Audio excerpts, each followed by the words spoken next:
welcome to the Vin Armani Show. We are streaming live on YouTube at youtube.com/Vin Armani. Also on Twitter and Periscope at Vin Armani is my handle there. We are proud members of the Activist Post Podcast Network, so you can go and check out all of our audio archives hosted on IPFS at activistpost.com. So it's 10 a.m. Monday morning, and we are back once again coming to you from fabulous Las Vegas, Nevada. Have a great show for you today. Our guest in the second hour is Dylan Charles, the head editor of Waking Times and also the host of a new podcast that I have been thoroughly enjoying called Redesigning Reality. It's the perfect show to have him on with the topics of today. I think it all worked out great. We have some stories today that I almost don't want to give away, but I think there's a very coherent story today. This was an interesting week. I think it was an interesting week for our culture. We're going to talk about it. We're going to dive into it. I know this is going to be one that you guys will really enjoy because I had fun, and it was also very thought-provoking putting this show together this week. So to help me get through all of this, as always, my good friend, co-host and producer, Mr. Christian Reyes. Christian. Good morning, man. Good morning, sir. We've got a good show today.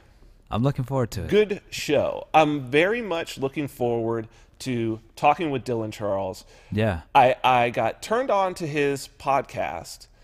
They've maybe done maybe 15 episodes, maybe 12 episodes. Mm-hmm. It's an interesting format, dialogue, and it's topics that are right up my alley. I think right up your alley as well. Amazing. It's a sort of applied, what I would call applied spirituality, nice. Which is something that we like talk about a lot, right? Not a lot of woo-woo, right? Really like experiential, trying to figure it out. What is this all about? Mm-hmm. Dylan is a martial arts practitioner for a very long time. Interested in all sorts of different types of spirituality, particularly plant medicine, which is something I'm interested in as well. Cool stuff. And because for me, that's the most important. The idea of like, you know, there's so much woo-woo, especially like in the new agey sort of movement, and it's like when I hear people talking and saying these words, it's just like, but there's nothing behind them. Right. But it's very different when somebody's talking about, oh, I was a heroin addict, and I went and I did Iboga and Ibogaine, and I don't know fully what happened, but I'm no longer addicted to heroin. Right. Right? Or that it's like, oh, you know, I went and I did ayahuasca, and I got this information from the spirit of the plant, and then I healed the relationship with my father. And it's like, okay. I understand that you're using the spirit of the plant as a metaphor here, but something actually happened. Right. And then it's like, okay, well, let's now dig into that deeper and let's see. And I think that's where it's important for our culture to be right now. I think that's a good, what you just described is where science actually meets spirit. For sure. I guess when the experience comes into play and you actually can see it for truth, for what it is. So, well, in Western culture, there was a split, probably about 500 to 600 years ago now, where science and spirituality split. They were always connected to each other from the time of the ancient Egyptians, and the priests who, the reason why the priesthood even came into being was because this group of people had figured out how to track the stars. And the most important thing about tracking the stars, which was astronomy, so that came first, right? But they didn't understand what was going on with the stars. They just started to notice that there was a pattern. Yeah. And they noticed that when this one star rose in this certain place every year, like 2 weeks later, the Nile River would flood. Now, the Egyptian civilization is all based on the flooding of the Nile River, because the Nile River, basically, it starts up in the highlands of Ethiopia. It rains there during the rainy season, and the river swells, and it swells all the way through the desert in Sudan, all the way out to emptying into the Mediterranean coast. Now, when it swells, all of that rich silt from up in the Ethiopian highlands, right, which is incredibly lush, comes down, fills up, and then when it recedes, what you have is you basically have this amazing farmland, acreage, all the way down the banks of the river. Now, outside of where it floods, it's desert, right? But what you have is you have this this natural irrigation system across hundreds of miles of territory that basically enabled the Egyptians, since they could predict when this would happen, it enabled them to build this hugely flourishing civilization with this certainty that, yes, every year there's going to be this amazing bumper crop. Even down to, even during the time of the Romans, that's why the Romans wanted to take over Egypt, was because it was, at one time, it was producing most of the grain for the Roman Empire. That was the whole thing with Julius Caesar and Mark Antony and Cleopatra. That's what that whole thing was about. So from that time, so obviously they don't know what's going on, right? But but here's this pattern, and they start to tell stories, and they start to make metaphors, and they start to relate it to other patterns that they were seeing in the world, and that carried all the way through to the alchemists, to alchemy, right? And alchemy was the beginning of, you could say, chemistry, right? Because the experiments that these alchemists were doing, in a very spiritual way, with a metaphor about, you know, changing metal and creating the philosopher's stone, is really about creating creating your own consciousness. They were relating it to their own consciousness. And as they would explore, it would be related to their own consciousness, it would be related to the communal consciousness and all of this. But then it broke. I feel like in many ways it's coming back together because we're rediscovering a lot of these shamanic techniques. Right. And which brings me to, I think this is very, it's perfect for this week, because this week was Jordan Peterson's week. This week was Jordan Peterson's week. His new book went to #1. Amazing. On the Amazon bestseller list. #1 selling book, English language book in the whole Western world, right? #1. Bravo. He's doing a tour all over the English-speaking world. He has that Channel 4 news thing, which basically, from the New York Times on down, has people saying Jordan Peterson is the greatest thinker of his generation. He's the most important intellectual in the Western world. These are the things being bandied about. I saw him as that from when I first heard him, but that's because I had a background with particularly Joseph Campbell, you know, Alan Watts, Terence McKenna. I saw, whoa, this dude, and we had him on the show in February. Last February, a year ago, people can go back. So last night I'm checking out, he had finished off his tour. He came back to Canada. He had been in England and Europe, came back to Canada, looked exhausted, but did this CBC, Canadian Broadcasting interview, big interview. It's only about 10 minutes long, but towards the end, the woman goes, "So are you a prophet?" And I saw, like, he was exhausted at the time, and she had tried to do a couple gotchas on him and stuff, and he just kind of laughed. It's funny because I said the same thing to him in the interview, right? I said, "No, you're a prophet." And the reason why he didn't want to say anything to that is because, as someone who understands archetypal stories, we all know what happens to the prophet. We all know what the fate of legitimate prophets always, always, always is, because it's an archetypal story. Right? Like the powers that be, yes, the prophet is going to end up changing the system, but the powers that be are also going to destroy the prophet in his own lifetime. Right? So that, whether that's, you know, John the Baptist, Jesus Paul, it doesn't matter. Gandhi, assassinated. Martin Luther King, assassinated. Malcolm X, assassinated. John Lennon, assassinated. Right? And the rest have been ripped down in other ways. Socrates, executed. You just go down the list. That's crazy. You don't want to be the prophet, believe me. You don't want to be the prophet. And I don't think he does. But what's happening in our culture, what his message is, I think that what's fundamentally happening is our culture wants to wake up. And that's what we're going to talk about today in these stories, because that's what I noticed this week. That's what I noticed that his message is. What his message is about is his message is about responsibility. Right. It's about you happen to the world doesn't happen to you. When you take responsibility, you're going to get a lot of power. But also what's going to come, because you're going to, his whole message is, the world is chaos, you're going to make order out of chaos, and it's only those who make order out of chaos that make any sort of difference in the world.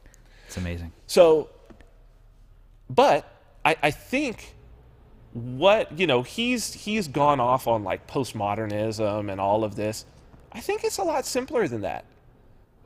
This week was an interesting week for me, like mentally, because I'm planning out what I'm going to say at these events that are coming up. Starting to work on thoughts for, I mean, I've been jotting down ideas for, you know, months, but now starting to get a coherent idea of what my next book is going to be about. And it is this idea of liberty. If you want liberty, you're going to have to take responsibility. And I believe that it is truly the metaphor of the child becoming an adult. Wow. In my book, I have a section, I call it, because I think that I was getting the intuition of this when I was writing my book. It's towards the end. Towards the end, I have, the last, I would say the very last essay is The Crypto Savage, right? But I would say that maybe the last 5 to 6 essays of the book, this book, self-ownership. I wasn't going to promote any of these things, but it seems, selfownership.me, you could go pick it up. The last 5 essays are kind of they're the ideas to take the next step. And one of them is Rite of Passage, but I spell it R-I-G-H-T. Right. Now, a rite of passage, R-I-T-E, traditionally in human culture, we've lost it now. We don't have it in our culture. But in almost all traditional cultures, there's it's usually some sort of trial.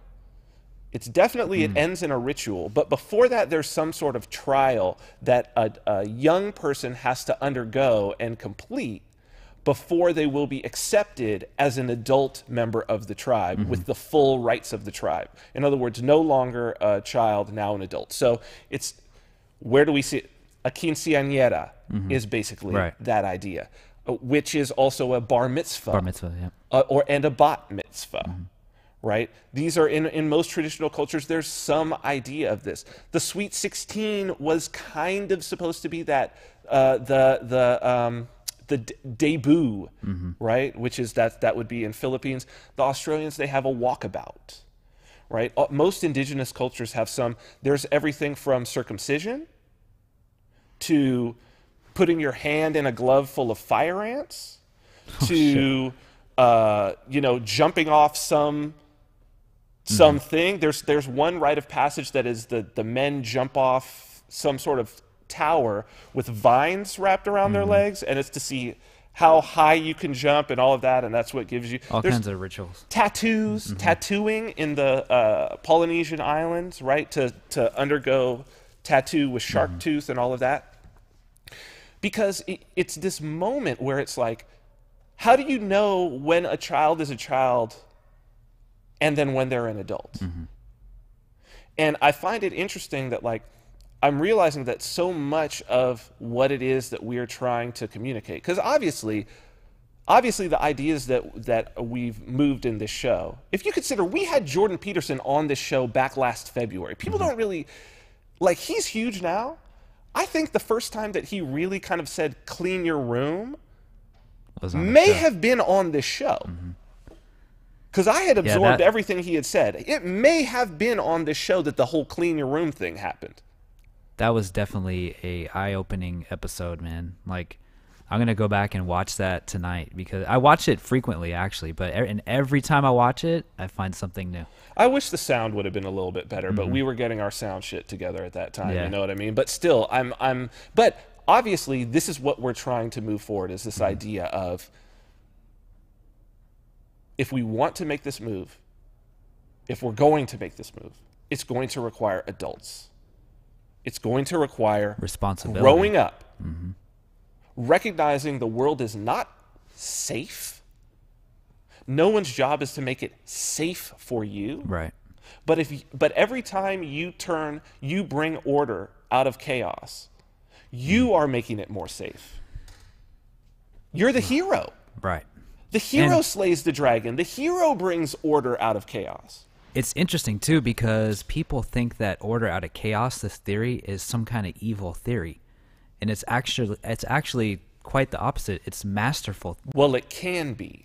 Yeah. And this is part of Peterson's point, right? You don't want, and it's something I write about in my book as well, on the extremes, order at the extreme is totalitarian. Chaos at the extreme is insanity. Right. Right? It's like, have you ever seen the movie In the Mouth of Madness? No. There's an end part there where it's just like, that's chaos, like to where you can't predict anything that's going to happen. Well, that's the equivalent of being insane, right? Like a schizophrenic. That's the far end of chaos. And but the far end of order is totalitarian, which means the place to be, the path, the narrow path to walk is to balance in between. Never too much chaos, because that makes things untenable. Never too much order, because then things never change and they never evolve and grow. Also, the idea of using that against another person or a society or a group of people. So I think that's happening right now a lot, especially with looking at the mainstream media and stuff, is they're controlling this narrative using order out of chaos, but to control other people. Well, and here's what you have to realize, that will always fail, because chaos, for every action, there's an equal and opposite reaction. If you try to introduce totalitarian order, you also introduce full blast chaos. So, prime example, if you have a totalitarian dictatorship, you always also have a very strong and powerful black market. You have to. Yeah. You have to, because you're not allowing certain things. So, for instance, in Soviet Russia, they banned a lot of different books, right? So there was a huge black market. It was called samizdat, and that was a black market for banned books. Many of those banned books and the things contained inside of them actually carried the philosophical concepts that would end up destroying the Soviet Union. Oh, wow. Crazy. Right? And it's also like, when you are the full embodiment of chaos, the dragon, well, the dragon deciding that it's going to burn down the village and all of that brings the hero to kill it. It brings the dragon slayer. It's polarity at its finest. But this is the communication. So what I find interesting in this whole thing, something happened this week, and I think it's a great place for us to start, because this is what it's all about. Because it ties in fake news, and it ties in this shift of consciousness that represents taking on responsibility and moving from being a slave. Because one of the things, like, you go back to people talking about, writing about the culture of slavery, for instance, in the American South. And one thing that keeps coming up over and over and over again is the idea of, like, we can't teach these slaves, these black slaves, how to read, and we can't let them go. They can't take care of themselves. They're like children. They would often say they're like children. And if you think about it, we don't think about this because we're not really agrarian people. But if you were a farmer, let's say even 200 years ago in the US, like now we think, oh my God, if you had a family of 10 children, how on earth would you support those children? But if 200 years ago, if you owned a farm and you had 10 children, basically while they're adolescents or teenagers, you've got 10 slaves. You don't have to pay them. All you have to do is make sure they're fed and housed, and you can tell them to do whatever you want them to do. And if they misbehave, you can literally pull off your belt and whip them. For so long, the philosophical concept of child and slave were directly connected to each other. Interesting. Like you could extract, you could coerce labor out of a child that was your child, and the society would say, that's okay.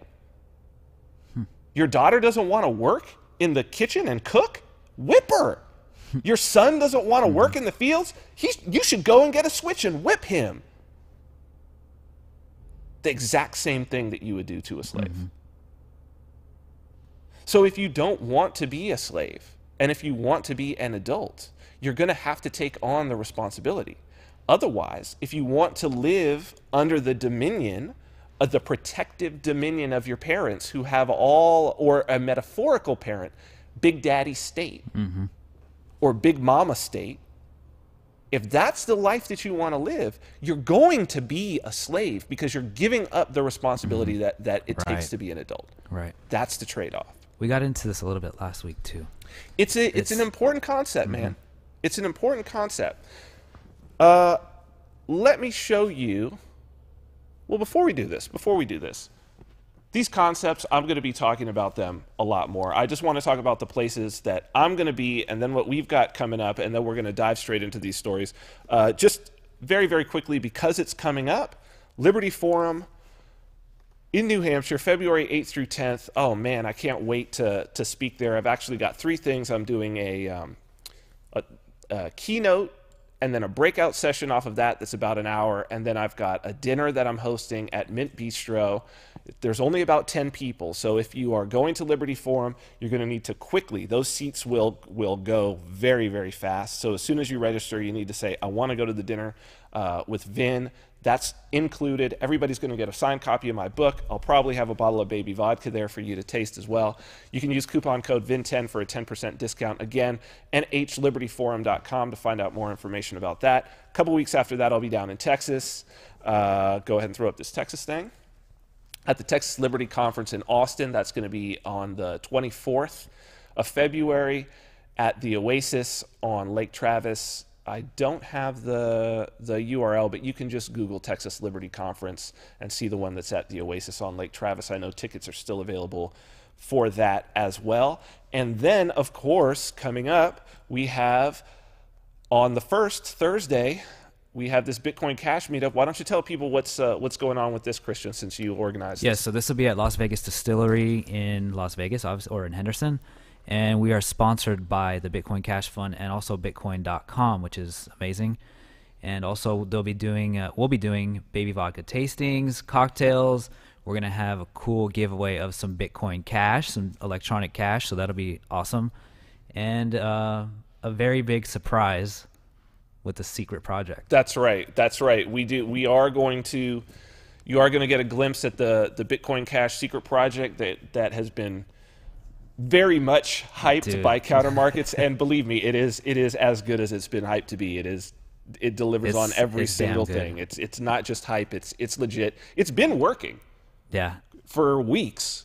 Christian has used it. Like, a lot of people have used it. So anybody who's there is going to get a chance to be one of the first to use that as well, which I think could potentially be a total game changer. So, also, this will be an ongoing thing, monthly thing, every first Thursday at Las Vegas Distillery. First Thursday, Las Vegas Distillery. Man, that's the perfect place to do this, really. It is. It's the perfect place to do this. I'm so excited about this. I can't wait to see how big this thing gets. I think it could get massive. It's great. Maybe it'll expand all the way out into the whole booze district, because I hope so. Yeah. You know, I mean, we're over here. Our studio's actually here in the booze district, not too far from Las Vegas Distillery, and then you've got a winery and 2 breweries within the same walking distance. I mean, not even, you don't say walking distance. We would say next door, basically. Yeah. Basically. So okay, awesome. Excellent, dude.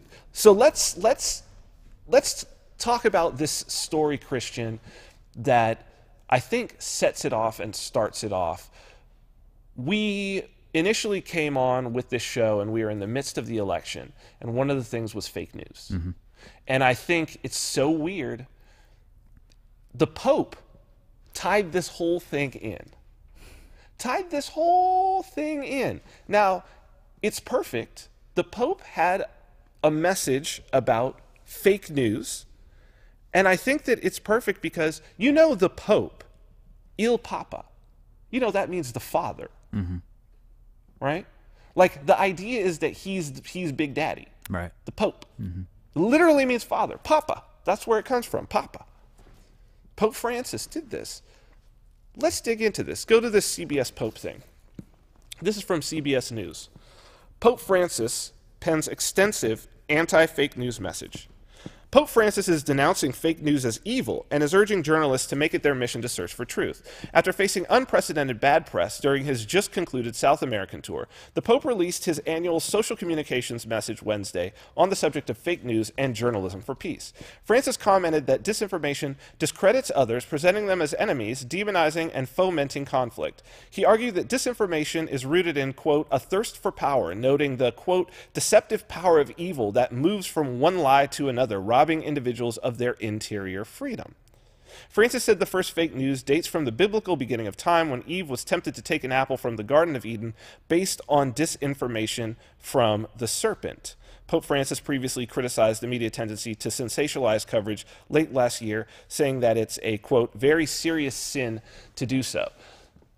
What I found the most interesting about this was that Pope Francis referenced Genesis, which Jordan Peterson has extensively, even in 12 Rules for Life, I believe it's in Rule 3, he extensively goes into the story.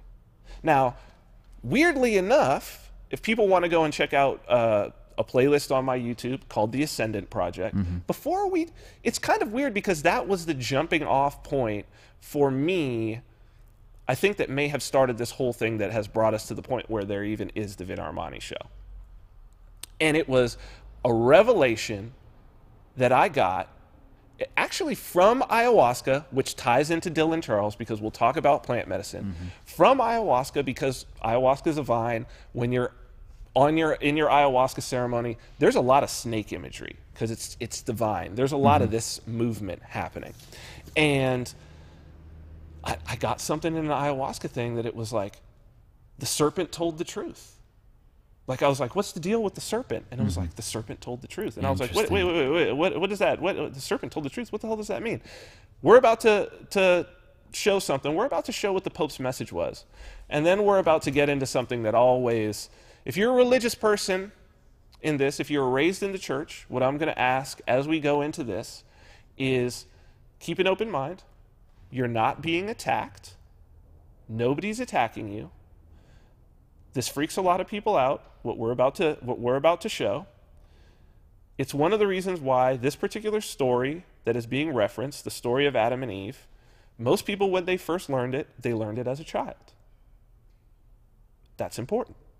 Because what you take away from this as a child is very different than what you take away from it as an adult. Because it is about the spiritual transformation of child to adult. Most people never go back to this story as an adult. This is 6 pages into the Bible. If you're a Christian especially, it's almost never discussed in church. It's a Sunday school story, just like Cain and Abel, just like Noah and the flood. Those are left for children, and it's important that you do leave them for children, because when adults look at these things, they go, hold on, the foundation of this, something's wrong here. So let's see what the Pope said to his children about fake news and as it relates to Genesis. So go ahead and pull up this message. This is from the Pope's actual message that he wrote. The second section is, how can we recognize fake news? These are the Pope's words here. None of us can feel exempted from the duty of countering these falsehoods. This is no easy task, since disinformation is often based on deliberately evasive and subtly misleading rhetoric, and at times the use of sophisticated psychological mechanisms. Praiseworthy efforts are being made to create educational programs aimed at helping people to interpret and assess information provided by the media and teaching them to take an active part in unmasking falsehoods, rather than unwittingly contributing to the spread of disinformation. Praiseworthy, too, are those institutions and legal initiatives aimed at developing regulations for curbing the phenomenon, to say nothing of the work being done by tech and media companies in coming up with new criteria for verifying the personal identities concealed behind millions of digital profiles. Yet preventing and identifying the way disinformation works also calls for a profound and careful process of discernment. We need to unmask what can be called the, quote, snake tactics used by those who disguise themselves in order to strike at any time and place. This was the strategy employed by the crafty serpent in the book of Genesis, who, at the dawn of humanity, created the first fake news. which began the tragic history of human sin, beginning with the first fratricide and issuing in the countless other evils committed against God, neighbor, society, and creation. The strategy of this skilled, quote, father of lies is precisely mimicry, that sly and dangerous form of seduction that worms its way into the heart with false and alluring arguments. So Christian, Pope is saying two things here. He's saying, first, he's promoting and proud of the system of educating the people so that they will not fall prey to fake news. He then further goes on to say, fake news is actually, he's really by the Christian understanding, at least the Catholic understanding, of the serpent in the Garden of Eden is the serpent is Satan. That's the connection is made. The serpent is Satan. He's really, really saying the first purveyor of fake news was Satan himself. And any of these other purveyors of fake news must be the embodiment of Satan. How could you read that any other way? They're using Satan's tactics. Right. Now, what's difficult about this whole thing is, and this is what started me on the Ascendant Project, and basically what happened was I got that message, the serpent told the truth. Then I went back and looked at Genesis and saw, what the fuck? The serpent actually told the truth. Not even misleading. The serpent 100% told the truth. Not only that, the text itself and God in the story says that the serpent told the truth. Wow. He's then punished for telling the truth. But what happens is, so what I ended up doing was I was like, oh, I'm going to go through this whole damn thing. And so I put together this, it's about 60 to 70 pages, this line-by-line analysis of, okay, if the serpent told the truth, what does Genesis mean? Like, what is the message here? Like, what's underneath it? Because if it was written by Moses, it was written by an Egyptian priest. This is the last thing that Sigmund Freud wrote, which is weird because it ties right back to Jordan Peterson. The last thing Sigmund Freud wrote right before he died, it was actually published after he died, is a series of essays called Moses and Monotheism, where Sigmund Freud, a Jew, and also a psychologist, attempts to show and to prove that Moses was an Egyptian priest who was fleeing Egypt at one time there was a monotheistic religion started by one of the pharaohs, Akhenaten. It was the Aten was the single god. He said this was a guy who was a priest of the Aten. When Akhenaten was killed or died, it was taken back over. All of his monuments were defaced. The temples were destroyed. They reinstituted the old polytheistic religion, and obviously some of those people fled. And he's trying to say Judaism is basically the expression of that monotheism.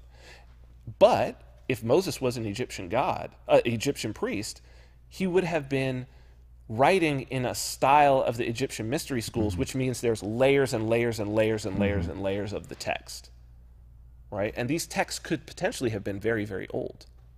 So I was like, well, what could this possibly mean? And it means something totally different if you see that the serpent told the truth, right? So now I'm going to show you what I mean. And again, so for people, I want you to take this in. Here's Il Papa, the Pope.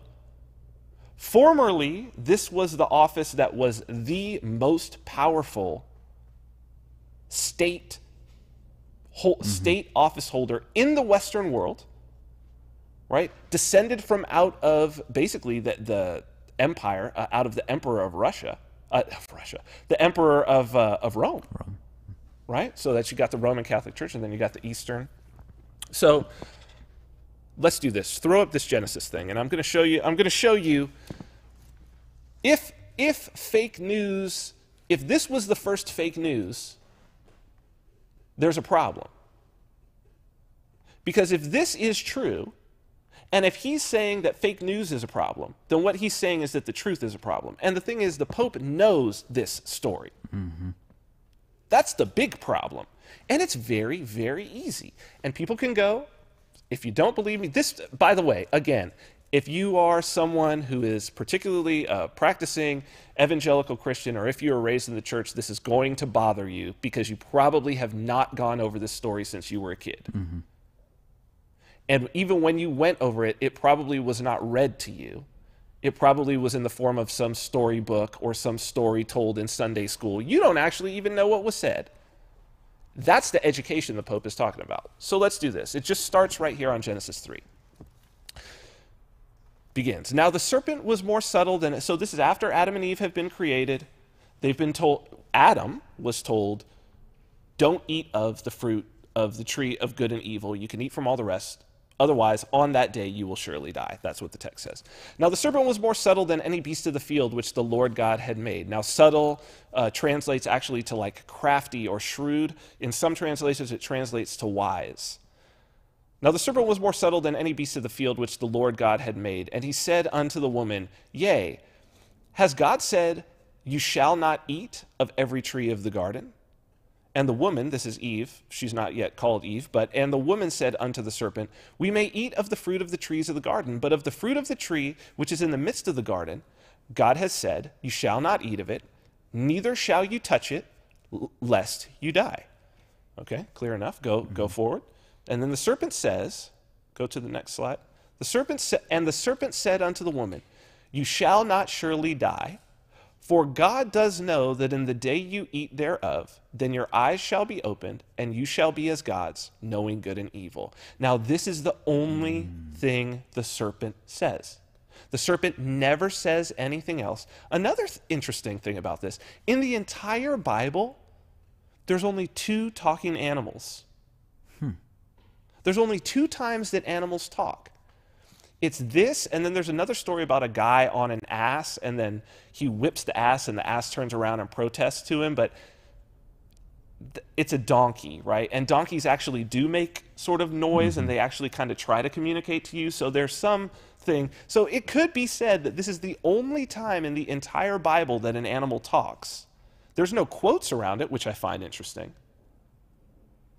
But what he says is, 1, you will not die if you eat this. God knows that that your eyes will be opened and you'll be as gods, knowing good and evil. That's the statement that he says. And then it says, and when the woman saw that the tree was good for food and that it was pleasant to the eyes and a tree to be desired to make one wise, she took the fruit thereof and did eat, and gave also unto her husband with her, and he did eat. And the eyes of them both were open, and they knew that they were naked, and they sewed fig leaves together and made themselves aprons. So their eyes were opened. It says it right there. Interesting thing here, they knew that they were naked. This is clearly, like you see children run around naked. They have no problem being naked. That self-consciousness is part of adolescence, right? When do we become self-conscious about our bodies? When we start going through puberty. That's when we know we're naked. That's when we're conscious of our genitals. That's when we're like, where's this hair coming from? What's this? My voice is changing. Blah. That's when we have this self-consciousness of our body, right? The knowledge of good and evil. That's also when we start to know what's good and what's evil, is when we're an adult. That's what's expected of an adult. You're an adult. You should know how to behave. Behave like an adult. The knowledge of good and evil. Your eyes are open. So go to this next. So then it goes on. We know that they get punished. The serpent is punished. The woman is punished. The interesting thing about the punishment is when God asks Adam, who told you you were naked? Because he's hiding. And he says, well, who told you you were naked? Adam says, the woman you gave me to help me out. She gave me the fruit and I did eat. And then God says, well, what, woman, why'd you do this? And she says, the serpent. He tricked me. The God never asked the serpent why he did it. He just punishes the serpent. The serpent never says anything ever again. So the first opportunity, and isn't that just what an adolescent does? Right? Not taking responsibility. As a matter of fact, you could say that the original sin is not that they ate the fruit. It's that when he asked Adam, why'd you do this? He literally throws his wife under the bus. And then when he gives the wife a chance, well, they're not married yet, but then when he gives the woman a chance, she throws the serpent under the bus. The original sin is really about not taking responsibility for your own actions, not being an adult. Or not living. That's right. Evil. Not, it's. That's it. Yeah. So then it's like, some people would be like, well, no, because they didn't, the serpent lied because he said that he said that they would be like gods, and it's like, actually, you didn't read further, because right after that, verse 22, it says, and the Lord God said, behold, the man is become as one of us to know good and evil. So the man has become like a god, knowing good and evil. What did the serpent say? He said, you will not die. They didn't die. They were kicked out of the Garden of Eden. They went on to have 3 children. We know that from the story. 2, he said, your eyes will be open, and you will be as gods, knowing good and evil. The serpent told the truth. Wow. This is really interesting. And the text says it right there. You can come back to us. So what I got out of this, and man, there's a lot there, and I want to break it down. I got to watch the show again. But there is the knowledge of good and evil, but is there the wisdom of good and evil? Well, this is interesting. I'll have to maybe send you over this. It's all about the translation. In Hebrew, when you have these two, like, if it was the knowledge of black and white, or the knowledge of good and evil, or the knowledge of up and down, it's basically a way of describing the knowledge of everything. Right. Right. Now, I think that there's multiple meanings of this. I really honestly, I think that this passage is about, I think that it's about puberty. I think that it's about coming into your own sexuality. Because if you see that, what were they cursed with? Well, the woman was cursed with becoming pregnant. Now that you have done this, right, you're going to bear children to your husband. And what was the man cursed with? The man was cursed with having to make a living for his family, to toil and to suffer and to make a living for his family. To take responsibility. And that is what it means. It's like, okay, if you're going to do this now, if you're going to grow up now, if you're going to be, you want to go out, you want to do the things that adults do, get out of my house. Right? Under my roof, my rules. And one of the things that it's like, if you're living in my house, you're not going to be out there having sex. You're not going to be out there drinking. You're not going to be out there doing those things. But those are things that if you're an adult, you're more than entitled to do. You go out and pay your own rent. But if you're living in my house, it's my rules. That's what happens right there. That's what occurs. Is the move from child, slave, because if you go back, Adam was put in the garden to tend, it says to tend it and keep it. He was put in the garden to be a gardener, a slave of the Father who created him and who created the woman to help him. And then now it's like, no, you're going to have to go out and till your own fields. Make your own children. That's the move. But you got to it's like the responsibility, you got to take it. And for those people, there was no choice. There was no choice. Right? For us, it's different. I'm going to see how quickly we can get through this. Maybe we'll go to Dylan 15 minutes late. Maybe we'll come back to this, but I think it's important. So this is news number 1. Because I think this is the key. This is the metaphor. This is what Jordan Peterson is talking about. This is what we're talking about. With rights come associated responsibility. If you want to be an adult, you have to take on the responsibility that is due to an adult. You've got to make the decision. It's a lot harder for us now, because, particularly because we don't have these rites of passage. I was very lucky because I had very many moments in my life that I can attribute to being rites of passage, and some that I chose for myself. But that was because I had a knowledge, even from an early age, about these ideas of a rite of passage, of what it means to be an adult. Most people don't. We could see that in this story that actually tripped me the hell out. Go to this Adult 24. This is from the Telegraph in the UK. Adulthood now begins at 24, say scientists, as young people delay work, marriage, and families. Adulthood does not begin until 24, scientists have concluded, because young people are continuing their education for longer and delaying marriage and parenthood. The traditional definition for adolescence is currently between the ages of 10 and 19, which mark the beginnings of puberty and the perceived end of biological growth. But writing in the Lancet Child and Adolescent Health, scientists from the Royal Children's Hospital in Melbourne argued the timings needs to be changed. They pointed to the fact that the brain continues to mature beyond the age of 20, and many people's wisdom teeth do not come through until the age of 25. And people are also getting married and having children later, with the average man entering their first marriage aged 32 and a half, and women 30 and a half, an increase of 8 years since the 1970s. Lead author, Professor Susan Sawyer, says delays in young people leaving education, settling down and becoming parents, showed adolescence was now longer, and argued that policies that support youth should be extended beyond teenage years. Countries such as New Zealand already treat children who have been in care as vulnerable until they are 25, allowing them the same rights as youngsters. Quote, age definitions are always arbitrary, she said, but our current definition of adolescence is overly restricted. The ages of 10 to 24 years are a better fit with the development of adolescence nowadays. However, other academics argued that just because young people were unmarried or still in education does not mean they were not fully functioning adults.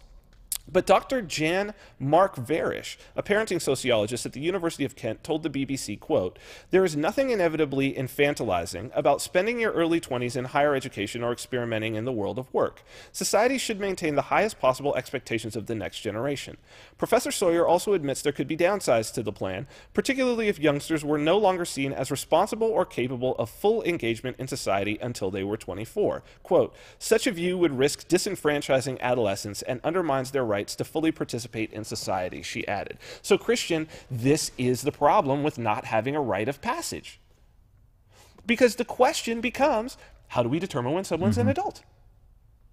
What age is appropriate? Now, that's obviously going to be different for everybody. Individual. Every individual is going to be ready to take on different responsibilities at different times. If there's no set rite of passage, if there's no set thing that's why it was a group ritual performed by the entire tribe in witness of everybody. So they could say, yep, I witnessed it. You're an adult. You did that thing that we said. We set this ground rule and said, this is necessary for you to be an adult. It's not marriage. It's not having children. Right? Those are biological. No, you had to actually overcome some trial. There was some trial. And by overcoming that trial, part of it is an expression of the idea that I'm willing to suffer and take responsibility for my own life and or the lives of others. Because that's what we expect from an adult. Clearly, people have the capability to take on the responsibilities of adulthood way before 24. Yeah. And the idea that we're really having a discussion of people are children until the age of 24 is fucking insane. Yeah, it's crazy shit. But it's par for the course. People don't understand how deep. The only reason that this would get written up in the Telegraph and not laughed at is because this is where we are at as a culture. Like, this is dangerous. Yeah, and I would be willing to say many people relate to this. Yes, dude. I think that's where so much of this socialism, the idea, this rebirth of people wanting to be socialists is coming from. Because it's like, no, I'm still a child, so therefore I need the state to be my parents. Right. I need that. I'm willing to give up the responsibility, and I'm willing to give up the rights even. Especially when you don't have anything to lose. Right? As a child, you're like, well, I'm getting free rent. I'm getting free food. You know, I'm willing to operate under a curfew. I'm willing to not say swear words in the house. I'm willing to do the dishes. You know what I'm saying? That's like, I'm willing to make that trade-off. But then what about those who are unwilling to, or what about those for whom that's restricting in terms of their ability to go out and do the things that they need to do. And it certainly is restricting if you have any plans that you're going to have children. What, you're going to have children while you're still a child in your parents' house? Well, who's going to be that child's parents? It's not you. It can't be you. How could it be you? Because the whole idea of an adult parent is that they are autonomous and they are responsible for that family. Whoever's responsible for the family is the parent. And I think that taking on this responsibility, we're going to cover this, and then I'm going to skip over a story, but this I think is very important. As we're doing this, there's a video associated with this story. As we're doing this, you can text over to Dylan, telling him we'll probably pick him up 10 minutes late. Not now. Okay. Let's cover this. I'll let this. I'll intro this. I'll let the author of this story tell the story herself. This is this Madison. Go ahead and show this. I'm Madison Marriage. I'm a reporter at the Financial Times, and this week I'm going undercover at a secretive charity dinner held every year at the Dorchester Hotel in London for men only. I first heard about this from a friend who does waitressing and hostessing jobs on the side to try and make ends meet. And she had heard about it from women who have previously worked at this event, and they warned her that it was a difficult one to work at. Former hostesses who've worked at this event have said they wouldn't do it again because they're so badly treated, which is part of the reason why I want to go in undercover to witness that firsthand. And I have no other way of going in because women aren't welcome as guests.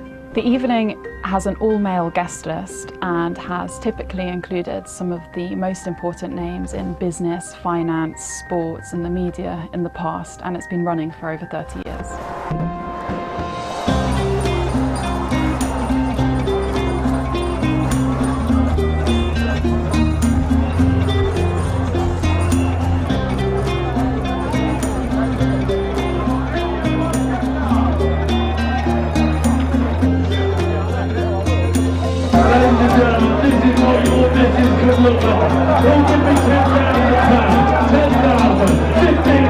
It's just gone 3 in the morning. I'm back at the hotel. I've just finished a 10-hour shift working at the President's Club at the Dorchester Hotel. There were around 130 women to more than 300 guys. Supposedly the night raised over £2 million. Things were being sold, like Range Rovers and sports cars. Various things were being auctioned off, lunches with politicians, central bankers. The men were initially quite decorous, and things very quickly took a turn for the worse. Some of the behaviour was pretty shocking and depressing. Okay, before I comment on this, what I'm going to do is this: I'm going to read, because this is potentially a bit of a hot button. Okay, so before I comment on this, I'm going to give some background. I think that was pretty good. That's her describing in her own words. She also wrote a Financial Times article. People can go and check out the article, but I think it's very good to see the person who was there describe in their own words what it was that they were setting out to do, what it was that they thought happened. Now I'm going to read how the media took this. Then I'm going to give some background as to why I feel qualified to be able to speak on this appropriately, because this is one that already, as I've talked about this, there's certain people, this has been a trigger for them, what I'm about to say.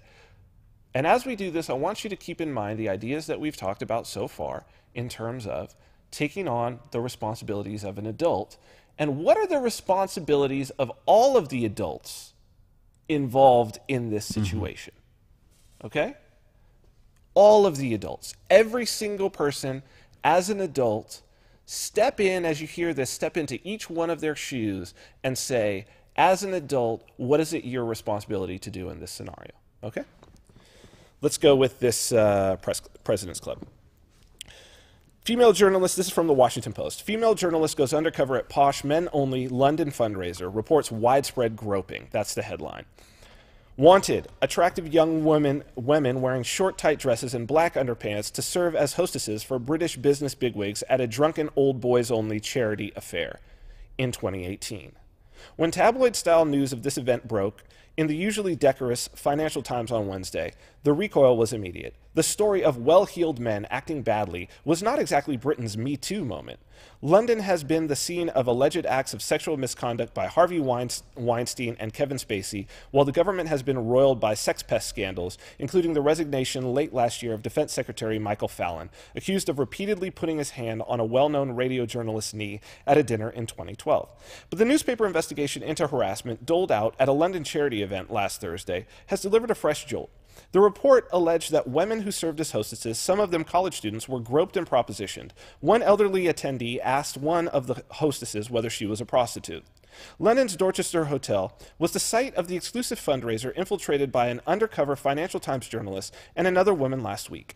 The story alleging sexual misconduct at the men-only event riveted Britain on Wednesday. The undercover reporter who wrote the piece told the Washington Post that she too was pawed and subjected to lewd comments. The House of Commons announced investigations and the Prime Minister her extreme discomfort. Meanwhile, attendees, donors, and charity recipients scurried to distance themselves from the event, and late Wednesday the Trust itself announced that it would shut down immediately. Each year, for 33 years, the President's Club Charitable Trust has organized a fundraising dinner at London's Dorchester Hotel to benefit, quote, worthy children's causes.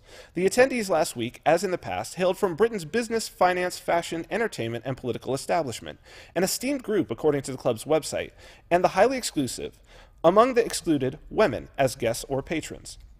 But 130, quote, hostesses were hired to cater to the needs of the roughly 360 male guests. The women were encouraged to drink with the guests at the main event and at more discreet after parties. One thing was different this year. Among the hostesses were two infiltrators, a female journalist from the Financial Times named Madison Marriage, and a woman working with her who secured hostess jobs and went undercover to report on the event. By mid-morning, the first high-profile head had rolled, that of David Mellor, the event's chairman. He stepped down within hours as non-executive director of Britain's Department for Education. Quote, according to the accounts of multiple women working that night, groping and similar abuse was seen across many of the tables in the room, unquote, the FT reported. Hostesses said men repeatedly put their hands up their skirts, with one exposing himself to a woman during the festivities. Hostesses who seemed unenthusiastic were prodded by, quote, an enforcement team to interact with the guests. Quote, outside the women's toilets, the FT reported, a monitoring system was in place. Women who spent too long were called out and led back to the ballroom. One unnamed society figure grabbed a hostess, quote, by the waist, pulled her in against his stomach and declared, I want you to down that glass, rip off your knickers, and dance on that table. Marriage told the Post in a phone interview that she too was harassed, but did not include that detail in her story because she wanted to focus on the young women who were abused. Now, before I discuss this, I want to say why I feel qualified to talk about this. And that is because I am probably one of the few people who, on numerous occasions, has been hired as a host for a charity event that was women only. On multiple occasions. Interesting. And I will just show you some pictures from one such event. This was there were actually about 4 charity events going on with this one, if you want to go to this Vin Host slideshow. There's me and the co-stars of the show Gigolos on Showtime, along with the dancers of Men of Sapphire, which is a male review at Sapphire, which is the biggest strip club in town. This is in a side theater. So we were there hosting, if you want to go forward. So we did the same. There was charity auctions where we were auctioning stuff off on stage. If you want to go next. You know, we took pictures with the ladies. A great many of them had some very, I guess you could call them, if you wanted to call them lewd, you could call them lewd. Mm-hmm. But they were certainly sexual comments in nature about the things that they wanted to do to us, no doubt about it. Go next. Some of them even decided that they were going to get a little more physical, literally jumping on us. That is Stephen Gant, one of my co-stars of the show. This woman literally jumped onto him. He's just holding her up. She wanted to, because we were taking pictures, and she decided that's what she was going to do. She did not ask permission to do that, but we were there as hosts for a women's only event at Men of Sapphire. You could go to next, and of course they wanted to come up and talk, including women from out of the strip club next door, some of whom had some, that she had just made a rather crass comment at that time, and you could see me, you know, laughing, because it's part of the fun. So, Christian, you can come back to us. So now I want to talk about this, because having been such a host, let's talk about what all the adult responsibilities were in this case. Here we have an event. Let's give some background on this event. This event's been going on for 33 years. Okay? It is men only, but having a men only event is neither immoral or unethical. Right. Right? You can the freedom of assembly. You can choose who you would like to attend your event. You can have a guest list. It can be just your friends. It could be just your male friends. It could be guys' night out. It could be girls' night out. And you could say, no men allowed, no women allowed. Totally legal, totally fine. Private establishment, private charity. The night, she said, raised over £2 million. The main recipient, a children's hospital in London. That's who receives the funds from this. Now, because this story broke, a great many of those charity recipients decided to decline the money. Wow. Okay? So you start to think, what type of responsibility do I have when there's this amount of money and this amount of money is going? Now there are some sick children who will not get money because of this. That's just a fact. Regardless of what went on, that's just a fact. Okay? 2, she knew exactly what the deal was with this event. That's the reason why she decided to go undercover. She says in the piece that she had spoken with people who had worked at it in the past and who said that they were not going to work it again because it was one of the worst experiences they had had. That's perfectly fine.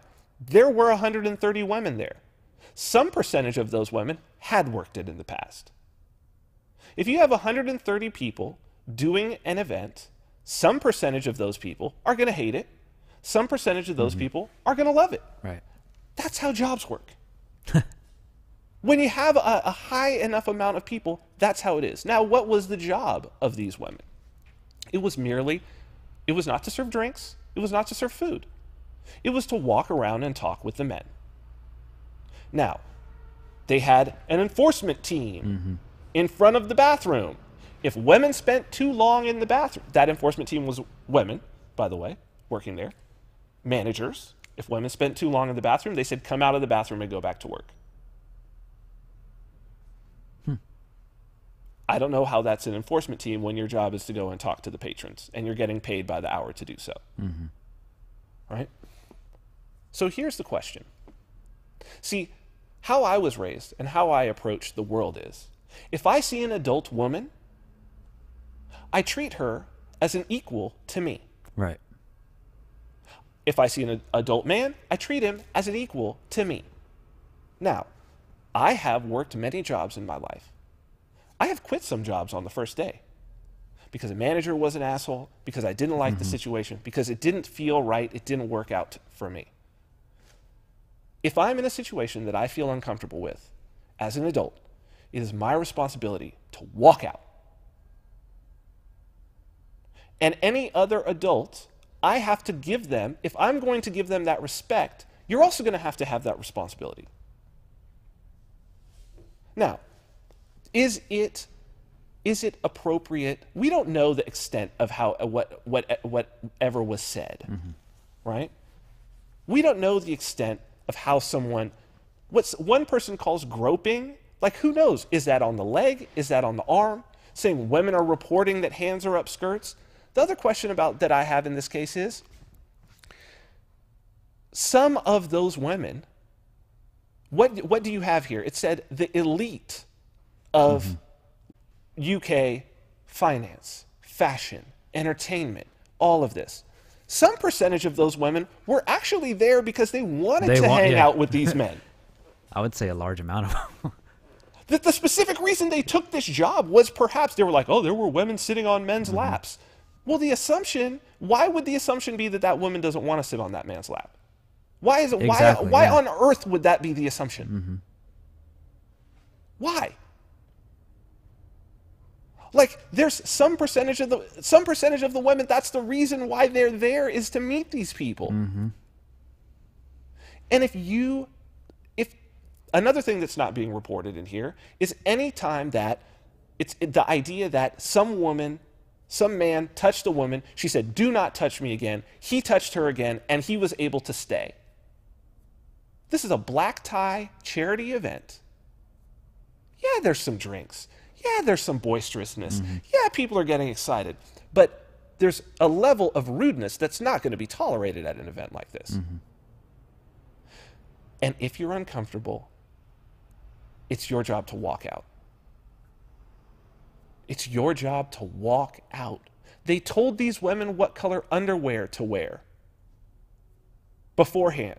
So that, yeah, they knew. That's an indication. They knew what they were getting what into. The tenor of this event is, and that's a perfectly acceptable tenor for adults to participate in. Right. Voluntarily. Voluntarily. Right.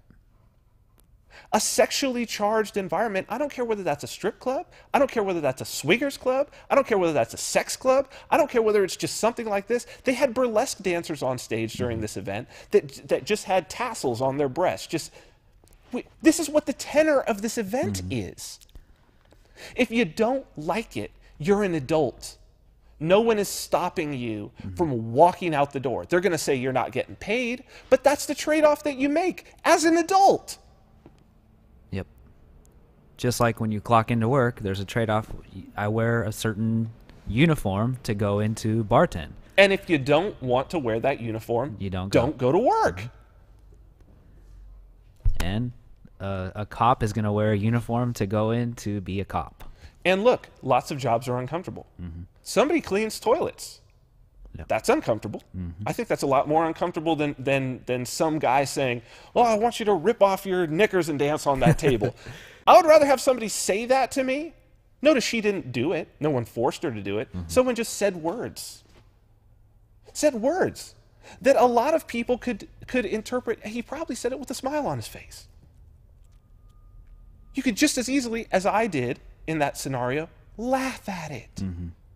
Ha, you're so silly. Which most adult women would do, by the way.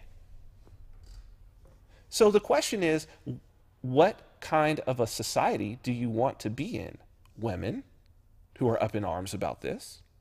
Do you want to be in a society where you're treated like adults, equal to men, who have agency and can walk out?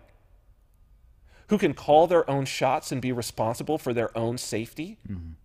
Especially in a scenario where nobody is physically coercing them, but where they just feel uncomfortable? Or do you want to be treated like a child?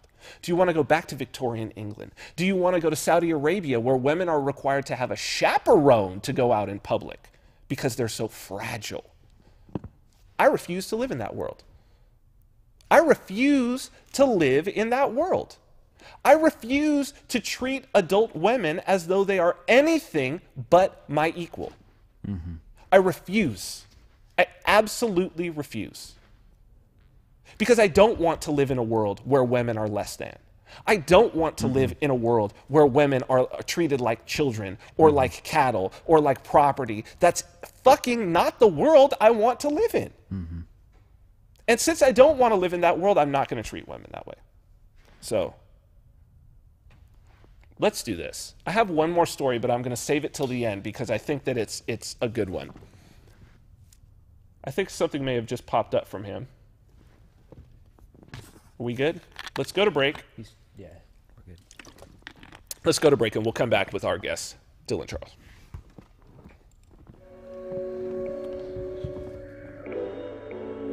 The spirit of art. The spirit of technology. The spirit of individuality. Baby vodka. An ultra-premium spirit conceived by Armani. Handcrafted and distilled in Las Vegas by master distiller George Rotz. Each bottle, a celebration of the individual, custom engraved and hand-signed by the creators. Each element blending in harmony to create a beautiful experience beyond imagination. Baby Vodka, the spirit of Vegas. Created by Vin Armani. Tailored by Christian Rays. Available for purchase exclusively with cryptocurrency at babyvodka.com.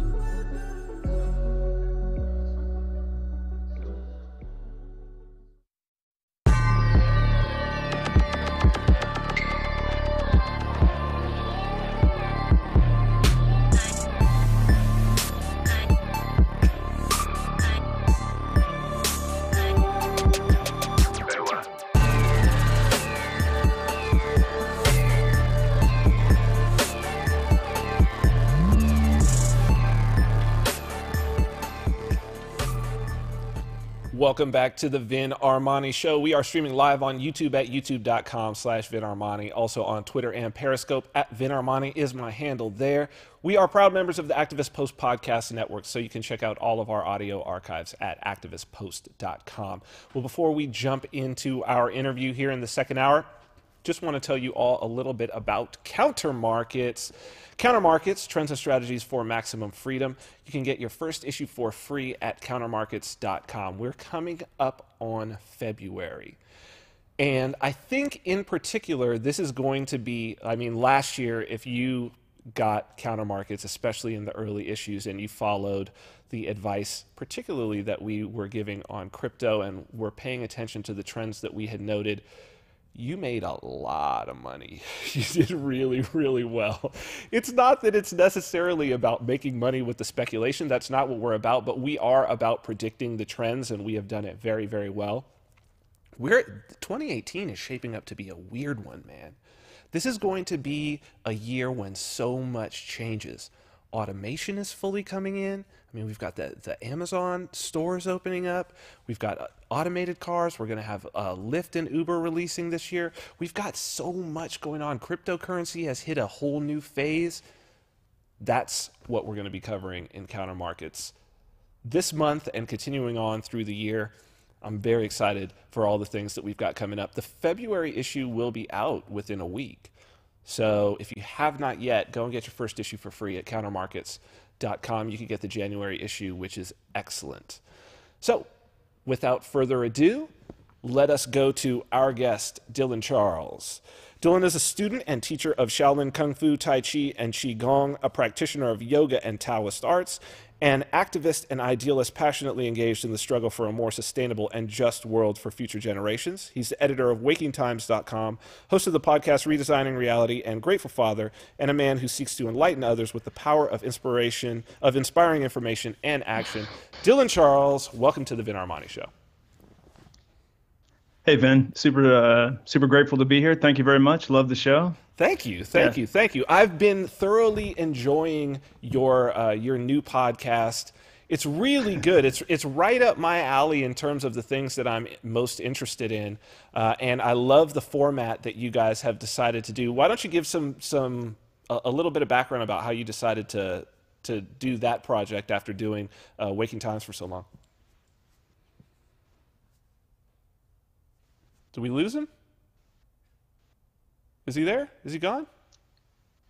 Are you there? Yeah, that's a cool question. I think Christian, hang up and see if we can get him back. My initial yeah, hang up and see if we can get him back. His connection was super good before. So let's see. Let's see if we can get him back here. You can come back to us, Christian, just for now. Just for now. Let's see if we can get him back. Yeah, it's a trip because his connection was super good, and then also go ahead and hang up. And then also, Christian, when you bring him back on, that little Skype thing that goes up in the upper left, just kill that out. Cool. Yeah, man, it's cool. Their as I was saying, their podcast is, the idea of applied spirituality. I think that's what we really need. Let's try this again. Okay, Can you hear me? I think we've got it now. Let's go back with. Man, like the second, like right before you guys called, my internet started acting wonky, and you know that's just one of those things. The universe is like, hey, here you go, man, have a challenge. It's just the challenge. That's how it goes. No, much better now. I think it's much better. That's how. Oh no, still having issues.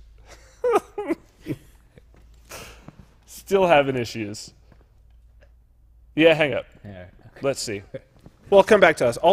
Let's do this. See if you can bring him on. I'll do this last story that we have. See if you can ask him if he wants to reset his internet. Just ask him over text if he wants to reset his internet. We'll do this story, and then if he'll let us know, we can come right back to him. So while we're at that, Christian, just go ahead and throw up this NH story, this New Hampshire story, because I think it goes right into everything that we've been talking about. You got that story? Thank you. So this is actually two stories in one here.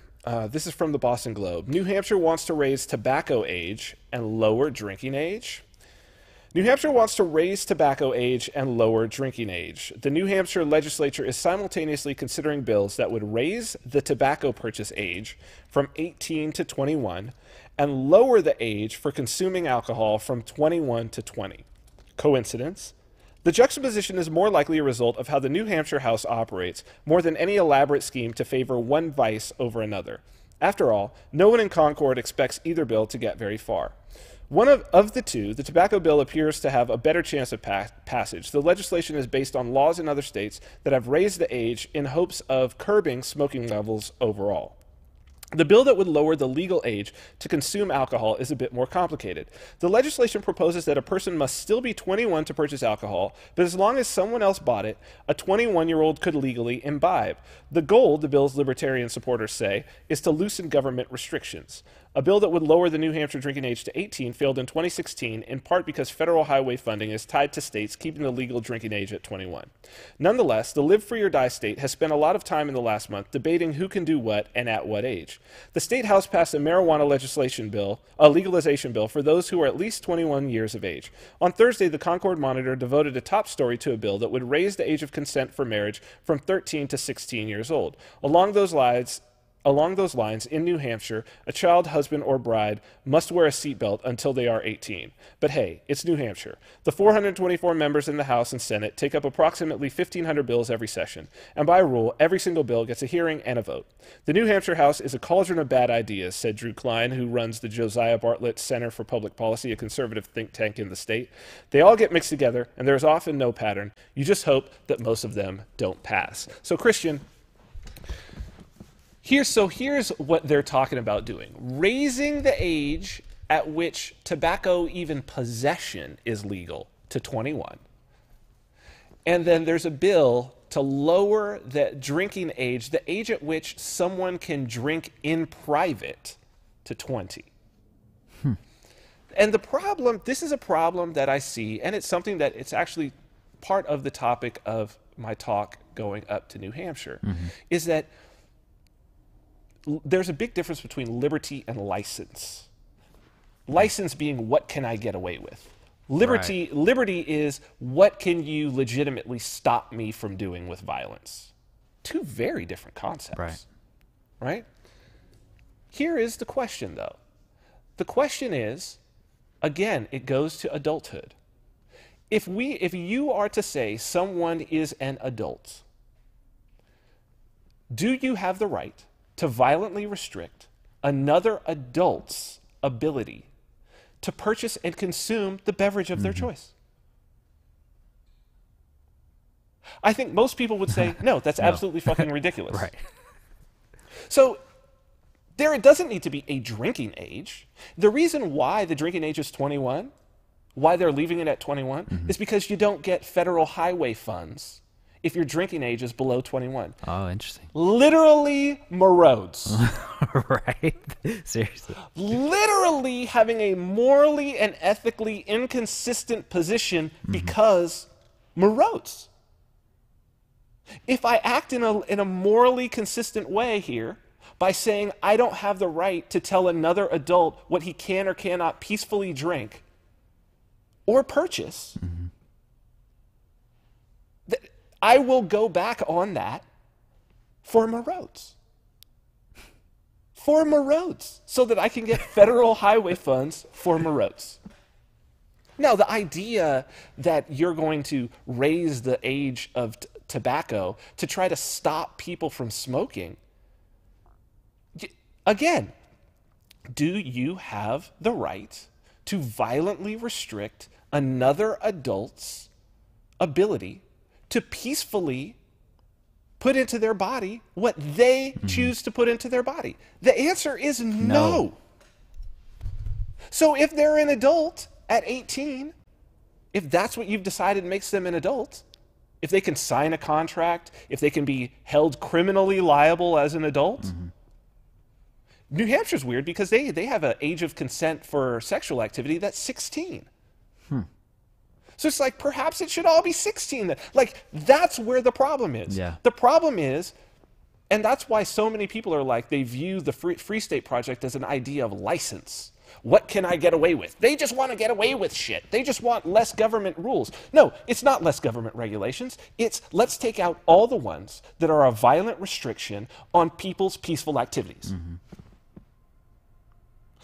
The question, something like this: do I have the right to violently restrict someone's ability to punch you in the face? Yes, I do. To steal from you at gunpoint? Yes, I do. To harm a child? Yes, I do. No, there's a whole lot of things that you have the right to violently restrict someone from doing. On the drinking one, here's an interesting one. I think this is the most interesting. Do I have the right to violently restrict your ability to drive while drunk? See, for me, I think the answer to that is yes.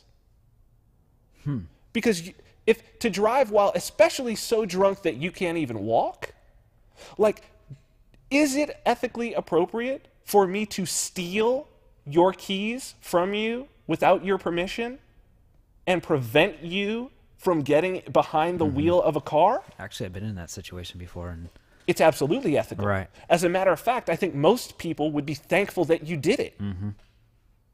Because you're preventing this person from potentially hurting themselves and potentially hurting others in a way that it's not theoretical, but in a way that there's a very, very good chance. But that's not what all of this shit is about. There's nothing to say that a 18-year-old drinking a beer, that makes him an imminent danger to himself or others. It doesn't.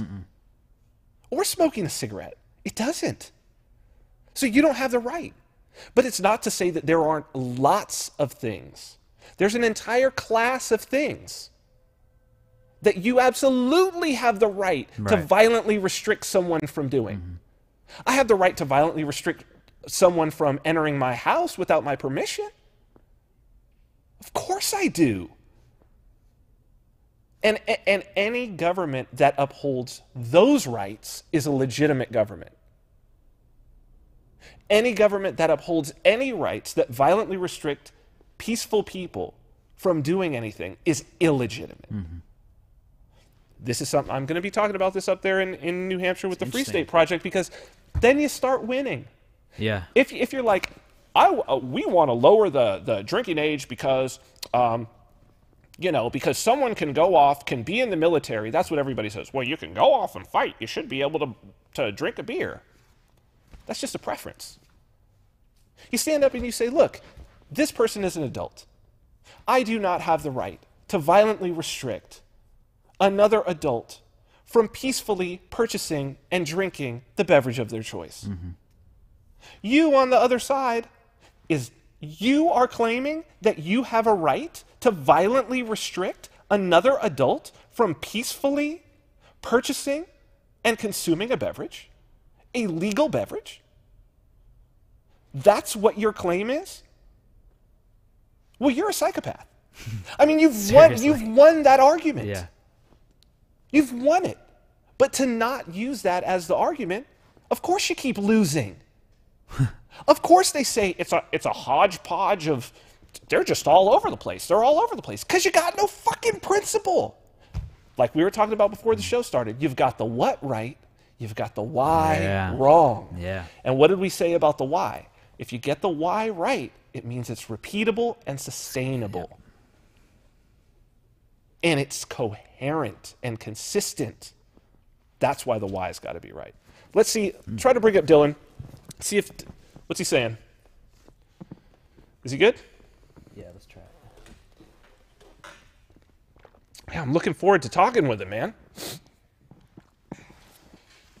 Let's see how this turns out. Oh, I hear him. I hear him. Can you hear us? No? We'll wait. What's it saying? The connection's still bad? Try it again. Try it again. We're going to struggle through, dude. We'll definitely get him. If I'm not mistaken, I think he may be down in Costa Rica. I think he may be. Huh. And that's the reason why the internet may be a little shady. It's a little shady in Central America. No? Still no? Tell him to call us back when he's ready. We've got more stories. We're prepared. You know what? It's been a weird. You're saying, "Oh my God." Tell him it's okay. Tell him it's okay. We got it. Tell him to call us whenever he's ready. It has been such a weird week in this regard, Christian. Right. Literally from I feel pattern. like last Monday to now, because we've had just technical weirdness. Crazy. Like things out of nowhere, like our whole, I've spent like this week like 6 or 7 hours on our soundboard, just all of a sudden lost. It had been fine for a year, and then all of a sudden I had to reroute everything and do all of this. It's weird. It's been a very, what was the word that I was, because I was trying to describe what type of a week this has been. It's been a very demanding. Mm-hmm. It's demanded a lot of emotional energy. Mm-hmm. But that's okay. That's okay, because I think that's the mark of a transition. He's saying something on the text there. What do we got from him?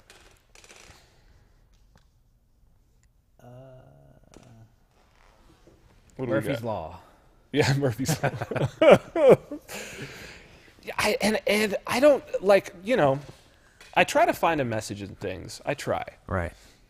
And it's because there is a message in everything.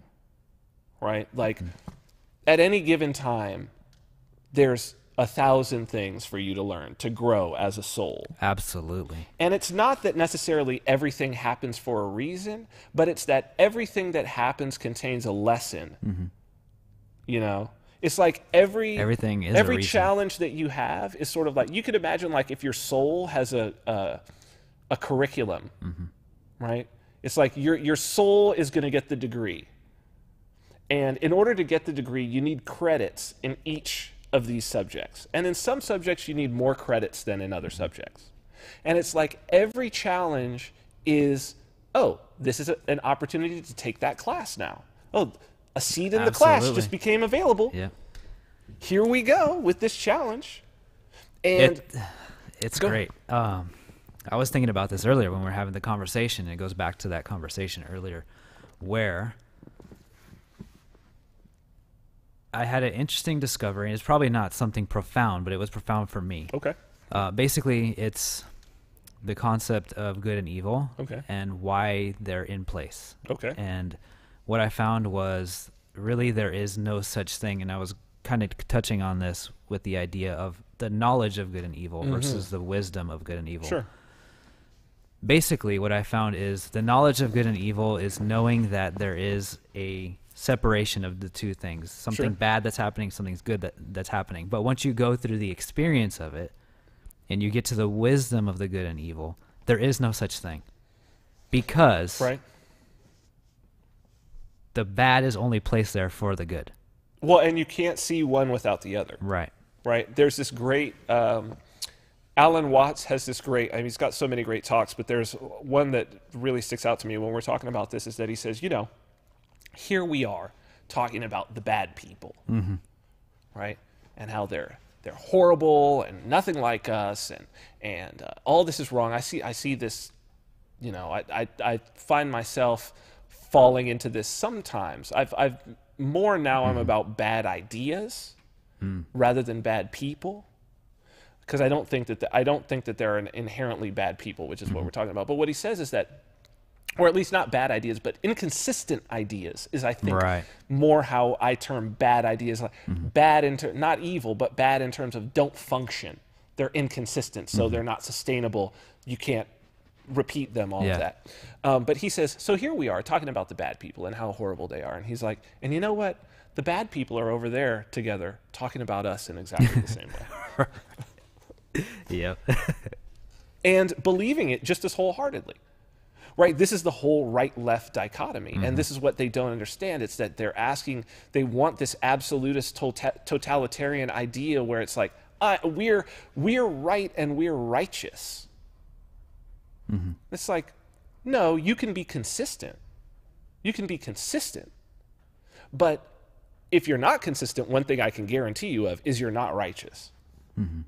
So that's that's the way to judge. And again, it goes right back to the Pope and his whole, the serpent and the fake news and it's all evil. And it's like, well, did he tell the truth? Like, you're calling it fake news, but the question is it true? Is it true?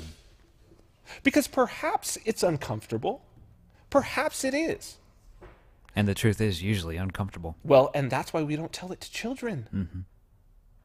Interesting. You understand? Yeah. That's what Il Papa is talking about. He's like, you're just children. You can't handle the truth. You can't handle the truth. Those are evil people who want to tell you the truth. That's the serpent. That's the worst thing. That's a trick. No, really, it's not. The truth is not what you need. What you need is what we say that you need, so that you'll follow along, because the truth will make you stop following, and then the truth will bring suffering, and it's like, yeah, exactly. That actually comes to what I was thinking about next, and it's the idea of the pyramid and the elite, or the Illuminati, and the people on the bottom and the people at the top. Sure. But the true embodiment of the top part of the pyramid is not actually the top part. It's the whole thing. Sure. It's exactly what we were talking about. Yeah, it's the concept. I mean, it's the concept of because everybody's playing a part. Exactly. Right? Exactly. And I think that's one thing that's true wisdom. Right. It's true wisdom to say that, like, even the most evil, terrible people in history were playing a role and a part. And that's why I say that it's like the truth brings suffering. And it's like, yes, the truth brings suffering, but without suffering, there's no growth. If everything's a safe space, how do you ever learn the skills that are necessary to deal in a world that is filled with fucking suffering? How do you ever learn? How do you ever gain the intestinal fortitude to take on the inevitable struggles that you're going to encounter in your life? Like, and it goes back to this woman in this, these hostesses, that it's like, that's so small. Like, I can't imagine the idea that, like, I think you think of, like, being the father of a daughter, okay? Eventually, you're not going to be around, right? Right. You're not going to be around. Now, let's say your daughter is in this situation, okay? Let's say she didn't know let's say she was unaware of what this event was going to be like, okay? Which one would make you feel like you did a good job? That she comes home and says to you, I was at this thing, I was there for 10 hours, these men were groping me, they were doing all of this, I didn't know if I could leave, I was scared to leave because they were telling me, oh, don't worry about it, go back to work. And then even when I tried to go into the bathroom, they were like, bump, bump, go back to work. Or that your daughter comes home and says, you will not believe what happened to me. I went to this thing, I honestly did not know what it was going to be, but I got there and these men were acting so bad. Dad, I just left. Dad, I couldn't believe it. I said to myself, you know what? No amount of money is worth my dignity, and I walked out. Which one of those makes you feel like, fuck, I did a good job? Yep. Because obviously, you had exposed her to some measured amount of suffering. You had not made her world a completely safe space. You had allowed her to grow as an individual and to gain some skills, some wisdom, some knowledge, and some self-confidence to view herself as a worthy individual who can take on the world, who happens to the world that the world doesn't happen to her. You did a good job. Because the other woman is a woman whose life has been made safe so that she didn't have to experience the suffering, who's been told the comfortable lies. That's who the Pope would like you to be. Well, of course he would like you to be that, because otherwise you're not going to go to church. Yeah. Otherwise you're not going to go and pray to a disembodied being to make your life better. You're going to say, fuck that. I happen to the world. If I want my life to be better, I'm going to have to do something. And if there is a God, as is described in the Bible, that's actually what that God wants you to do. Because that's what every single example that's been laid out before you has done. The whole idea, even as a Christian, of Jesus is the idea that the whole idea is that he took not just his own responsibility for himself, he took responsibility for the whole world and everybody else to come. The vision of him carrying his own cross that he's about to suffer on, that's the vision of the person that you are supposed to be. Bear your own cross. Don't let somebody else bear your cross, and don't expect them to. If you walk into a situation and you're uncomfortable, bear your own cross. Walk out. Walk out. So much good stuff. That's it, man. And the person who is willing to bear their own cross is an adult. That's what a rite of passage is meant to show. A rite of passage is bearing your own cross. That's what the story of the crucifixion is about. It's a rite of passage. It's when you step out and he no longer, because that's it. Up until that point, he's the Son of God. Right. And after that, he is God. Right. Just like in the story of the Garden of Eden, after they eat the apple, their eyes were open and they became as gods. And they got the knowledge of good and evil. That's it. It's only when you decide that you're going to take that on to yourself, when you're going to be like, yeah, I know that there's good and evil in the world. And because I know that there's good and evil in the world, I'm going to choose to walk the path, at least the straight path in between the two. See if we've got Dylan. Is he good? Let's see. Hopefully we can get at least 20 minutes, man. Don't move it too much, bro. Oh. Hello. We've got your audio. Try it again. We've got some video. Some video. That's good. Good. Gosh, No, it's Almighty Joe Friday. It's your video for sure. Let's bring him on. Let's see what we got. Okay. All right. Let's check it out. It looks pretty good, dude. It looks pretty good to me. It looks pretty good. I don't know what's going on. It's just like you said, Murphy's Law. Are you down in Costa Rica? No, I'm gonna. No. Oh no, we lost him. Damn it. Oh well, tell him that we'll.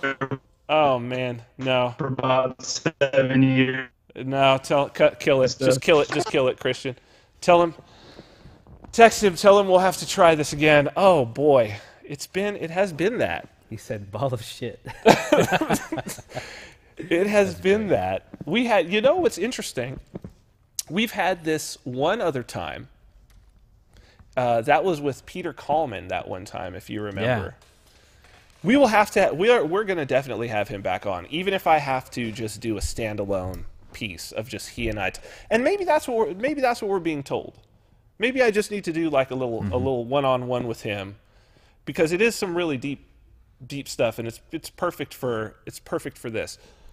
I have one more story that covers this. Tell him we will just text him and tell him thanks for trying, and that we'll try him again another time. So I've got one more story, and I think that it ties this right back in terms of where our culture is and what's expected.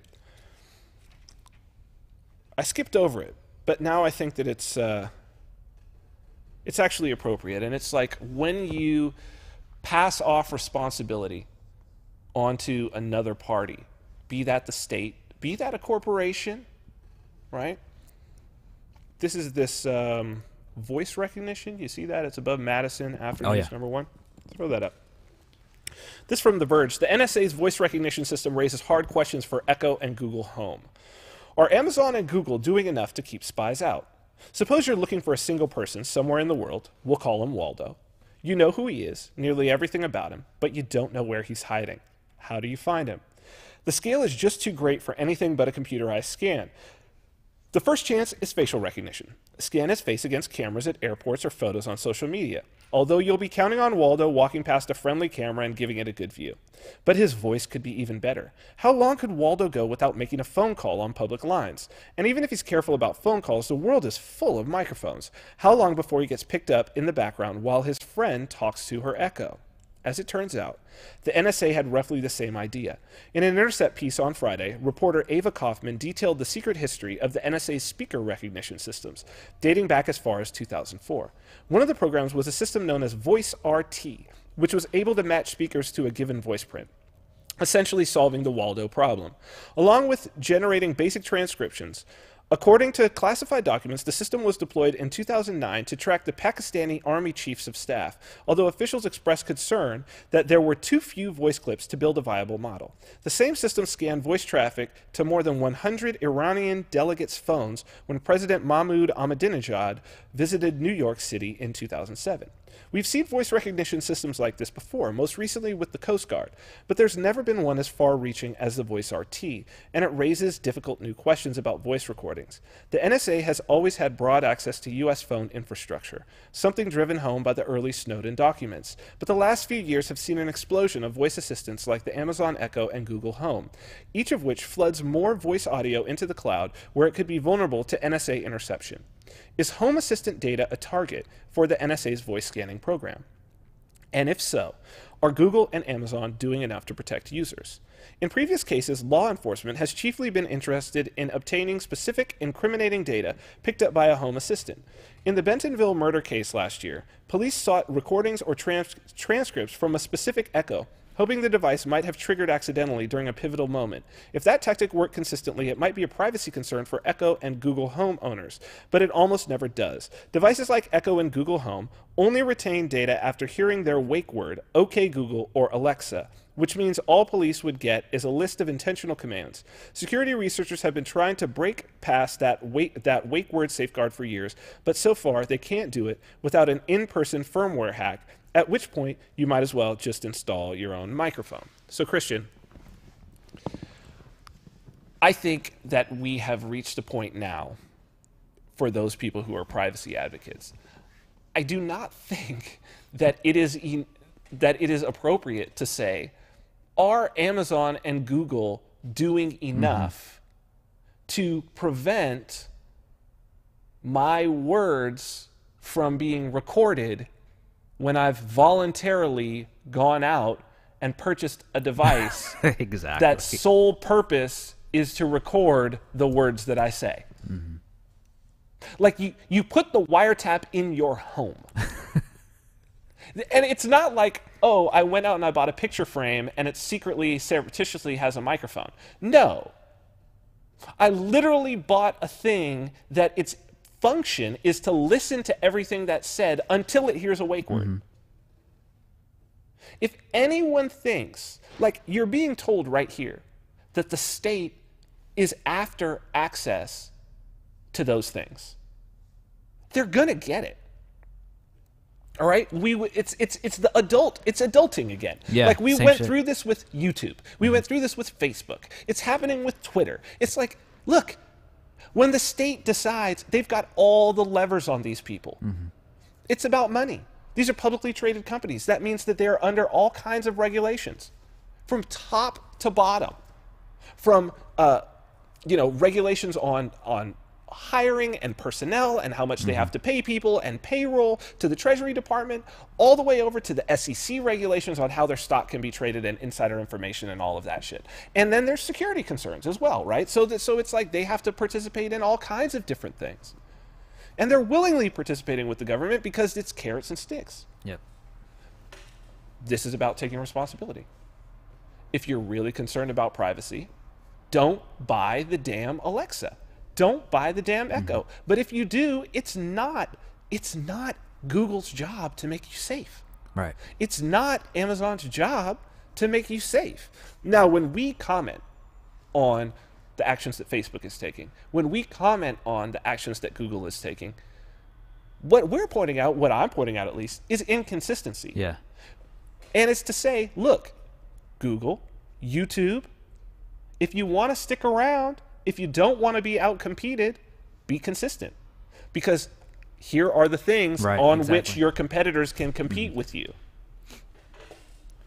And those that are super responsible, those that want that level of freedom, are going to go out there and create the solutions. That's what I'm saying. Mm-hmm. You're opening up an opportunity in the market by being a douche. Seriously.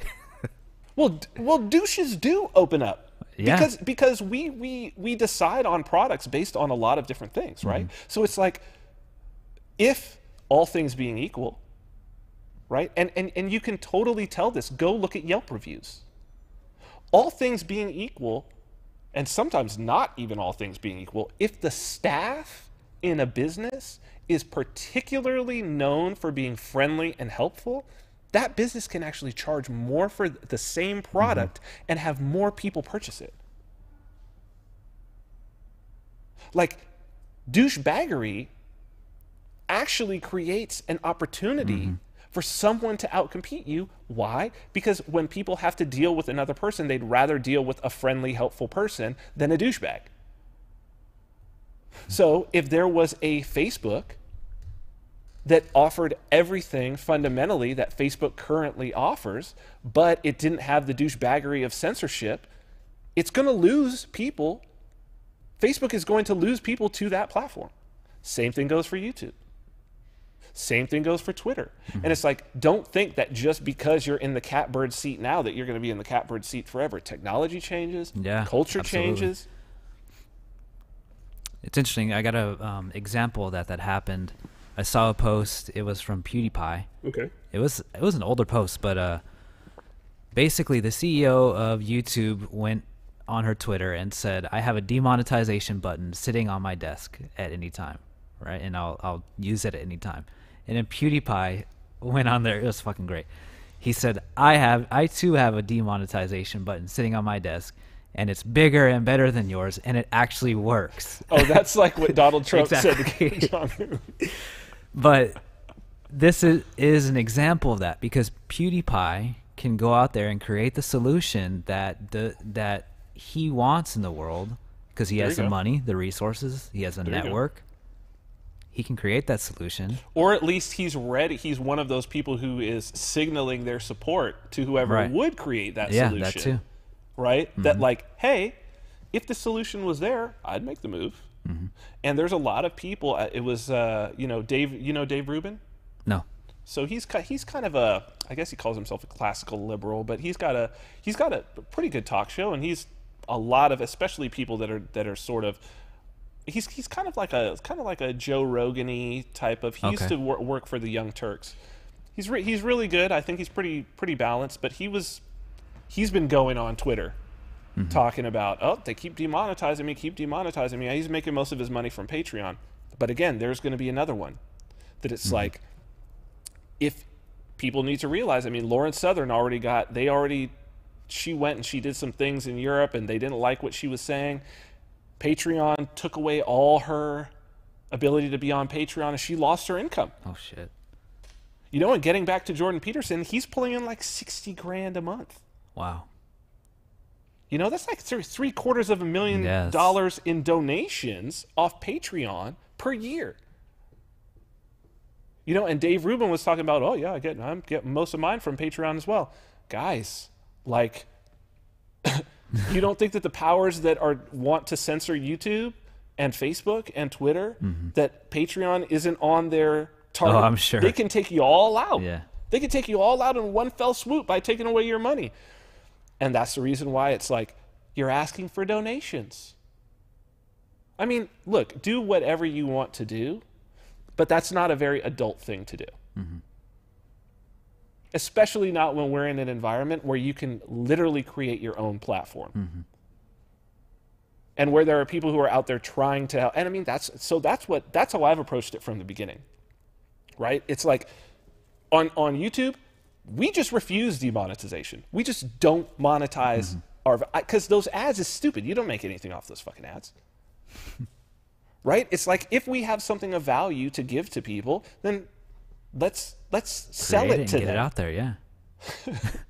You know what I mean? Like, on our own platforms that we control, that no one can take away. No one can take away any, especially the shit we're selling for cryptocurrency. No one can take that away. You can't shut us down. It's impossible.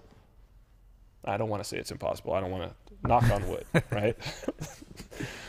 But this is part of being an adult as an individual, and it's something that I'm going to continue trying to push forward, is this idea that as a community, if we want to have liberty, we need to start executing some responsibility.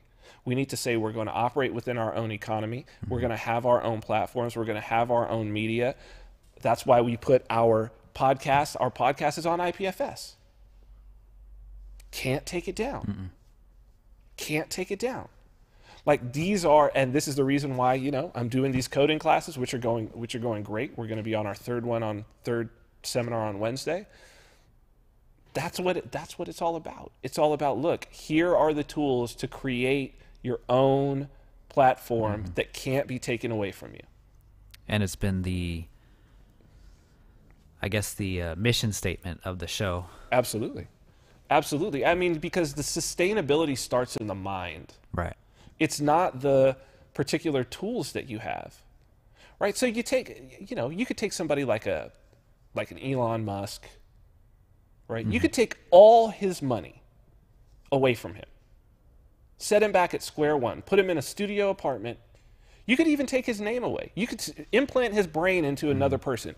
He will be back to being a millionaire in just a few years. And probably back to being a billionaire before he's dead. Yep. Because it's in here. Right. It's in here. It's not a outside force. It's projecting outwards, in other words. And it's not even about money, because what it really is about is it's about a level of contentment with your life. You know, the money comes just because if you are content and you have some wisdom to share, that's value. And you can't be broke with a pocket full of diamonds. If you're carrying around value with you, you can't be broke. You got to try to be broke. So the thing is, just go out and get the wisdom. And not just get the wisdom. Not watching YouTube and all that shit. Well, you to a certain degree. I mean, I watch a lot of YouTube. I watch a ton of content. Yeah. But I know what content I'm watching and the reason that I'm watching it. Well, you also put it to use too. Well, that's the thing. It's very different for me to spend 5 hours delving into some aspect of Jungian psychology, which I can actually use to understand myself better, than to spend that 5 hours on flat Earth, which doesn't even matter. Right. Globe Earth, flat Earth, how the fuck is that going to change my life? It's not. It's not going to change my life at all. So that, but that's part of it. That it's also like, how much do you value your own time? The reason I don't spend time on those conspiracy theories is because my time is too goddamn valuable. It's too goddamn valuable for me to waste on something that I can't use. And so it's like, well, if you don't even think your time is valuable, how could you ever expect another person to think your time is valuable? And if no one else thinks your time is valuable, don't expect to get paid to do for anything. It's that simple. So it's got to start with you. You got to be like, no, my time is valuable. It's valuable. Don't worry about the money. Just worry about the value. So what do we have? I think we're at time. Are we? 11:55. Damn. Well, I want to thank my guest, Dylan Charles. Thank you for today, dude. We'll just go ahead. Let me say goodbye to the people. I want to thank Dylan for trying today. We will have him back on. I may have to do a one-on-one with him just because, honestly, I'm a little upset that we didn't get to have him on because the content, please go and check out. I know a lot of you are already fans of Waking Times, but please go and check out redesigningsreality.com, which is his podcast. It's super cool. It's all the topics that are right up my alley, some that I wish that we could talk about more on the show, but they're a little bit esoteric, but they are valuable nonetheless. I'd also suggest people check out Jordan Peterson's new book, 12 Rules for Life, especially if you've watched his lectures, his Bible lectures, his Maps of Meaning, his personality lectures. And Liberty Forum, again, why don't you throw that up? We'll just do this quickly. Liberty Forum, February 8th through 10th, Manchester, New Hampshire. You can use coupon code VIN10 for a 10% discount at nhlibertyforum.com. Very much looking forward to that. We're going to be talking about some of these concepts there in more concrete and specific terms as well. And then, of course, Thursday, since we won't see you guys before then, Thursday, Christian, tell them. Las Vegas Distillery Bitcoin Cash Meetup. It will be the first one hosted in Las Vegas, and it's going to be from 7 to 9 p.m., and we look forward to seeing you guys there. We're sponsored by Bitcoin.com and also the Bitcoin Cash Fund, so we'll have plenty of giveaways and cool stuff for you guys. Awesome. And I will be there. Christian will be there. It's going to be a great time. Well, okay. Thank you guys for tuning in. You can check out all of our podcasts on iTunes and Stitcher. You can check out audio archives at activistpost.com. We will be back again next Monday, 10 a.m. Pacific time. And until then, stay free.